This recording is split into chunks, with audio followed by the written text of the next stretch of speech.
Hello dear students and parents, welcome back to Test Europe Education. I am Dr. Titi Varghese, official educational consultant for Indian students too. സ്റ്റഡിയിൽ എത്തിയ universities നമ്മൾ കമനാസിന് പോകുന്ന വഴിക്ക് മനോഹരമായിട്ടുള്ള വിവിധ ദൃശ്യങ്ങളുണ്ട്. ഇതിപ്പം March മാസം 2025 March എന്ന് പറയുമ്പോൾ പ്രത്യേകമായിട്ടും ഉള്ളൊരു പ്രത്യേകത എന്ന് പറഞ്ഞു കഴിഞ്ഞാൽ നമ്മുടെ വിന്ററൊക്കെ കുറെ മഞ്ഞൊക്കെ ഉരുകി സ്പ്രിങ്ങിനെ വേണ്ടി വരവേക്കാനായിട്ട് നമ്മൾ നിൽക്കുന്ന പ്രകൃതി എന്നൊക്കെ പറയില്ല, അങ്ങനത്തെ ഒരു സിറ്റുവേഷനാണ്. അപ്പം അതുകൊണ്ട് തന്നെ ഇലകളൊക്കെ പുതിയതായിട്ട് വരണം. കുറച്ച് മഴയൊക്കെ പെയ്ത് കഴിയുമ്പോൾ പെട്ടെന്ന് തന്നെ ഇലകളൊക്കെ. അപ്പം നമ്മൾ ഈ രണ്ട് സൈഡിലും കാണുന്ന മരങ്ങളൊക്കെ തന്നെ വളരെ മനോഹരമായിട്ടുള്ള ഇലകളും പൂക്കളും ഒക്കെ വരും.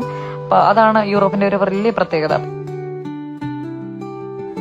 ഈ ആഴ്ച സാറ്റർഡേ മാർച്ച് 29 ഞാൻ ഇവിടെ പഠിക്കുന്ന എൻ്റെ സ്റ്റുഡൻസും നിങ്ങൾ പുതിയ സ്റ്റുഡൻസിന് വേണ്ടി ഫ്രീ വെബിനാർ നൽകുന്നുണ്ട്. വാട്സപ്പിൽ കോൺടാക്ട് ചെയ്യൂ. താങ്ക്